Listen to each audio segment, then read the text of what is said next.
Drainage অব্যবস্থাপনার কারণে বর্ষাকাল আসলে ময়মনসিংহের বিভিন্ন এলাকা পানি জমে ভয়াবহ রূপ নেয়। এতে দুর্ভোগে পড়তে হয় নগরবাসীদের। ময়মনসিংহ থেকে যুক্ত হচ্ছেন প্রতিনিধি আসাদুজ্জামান সুমন। সুমন, এই যে নগরের ভেতরে যে পানি জমে ভোগান্তি, এর আসলে কারণ কি এবং এই জনদুর্ভোগ কমাতে কোনো পদক্ষেপ নেওয়া হয়েছে কিনা? এই যে বর্ষাকাল আসার সাথে সাথেই কিন্তু যারা কর্তৃপক্ষ রয়েছে, মেয়র রয়েছে এবং সংশ্লিষ্ট ওয়ার্ডের যে কাউন্সিলর রয়েছে, তারা কিন্তু এই বর্ষা আসলেই তাদের তোড়জোড় শুরু হয়। আর সারা বছর কিন্তু এই যে জলাবদ্ধতা, ড্রেনেজ ব্যবস্থা, এটি নিয়ে কিন্তু তেমন কোনো তোড়জোড় বা তেমন কোনো কার্যত পদক্ষেপ কিন্তু আমাদের চোখে পড়ে না। আসলে এই যে এই বর্ষাকালে আসলে এই অল্প অল্প বৃষ্টিতে ময়মনসিংহ শহর সহ আশপাশের কিছু পৌরসভায় এই যে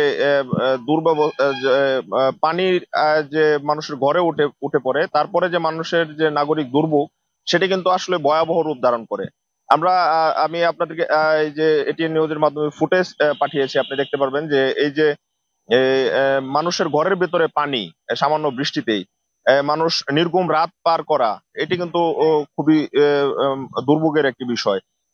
আপনি আমার পেছনে দেখতে পাচ্ছেন যে এই অঞ্চলে কিন্তু এখন ড্রেনেজ ব্যবস্থার কারণে খোঁড়াখুড়ি শুরু হয়েছে।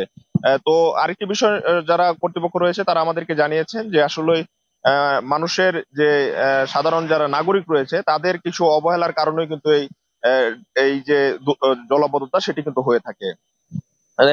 যারা নগর সংশ্লিষ্টরা আছে তারা জানিয়েছেন যে এই যে ড্রেনের মাঝে ময়লা ফেলা, ড্রেনের মাঝে পলিথিন ফেলা, এর কারণে কিন্তু ড্রেন আটকে যায়, যার ফলে জলাবদ্ধতা হয়। আরেকটি বিষয় হচ্ছে যে এই যে ড্রেনেজ কাজ যখন শুরু হয়, তখন কিন্তু যার নির্দিষ্ট সরকারি জমি না থাকার কারণে ব্যক্তি মালিকানাধীন জমি দিয়ে কিন্তু ড্রেন লাইন নিতে হয়, যার ফলে কিন্তু ব্যক্তি মালিকানাধীন যে মালিক, তিনি কিন্তু বাধা দেন এবং তার জায়গা দিয়ে ড্রেন নিতে দেয় না।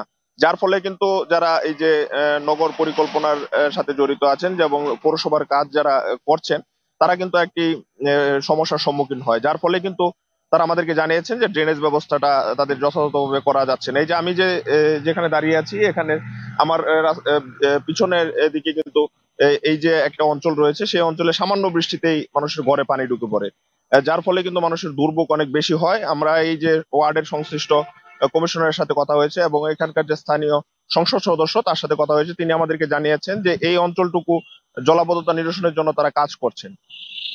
তো সব মিলিয়ে মাহমুদ, এই ছিল আমার কাছে ময়মনসিংহ থেকে জলাবদ্ধতার বিষয়ে সর্বশেষ।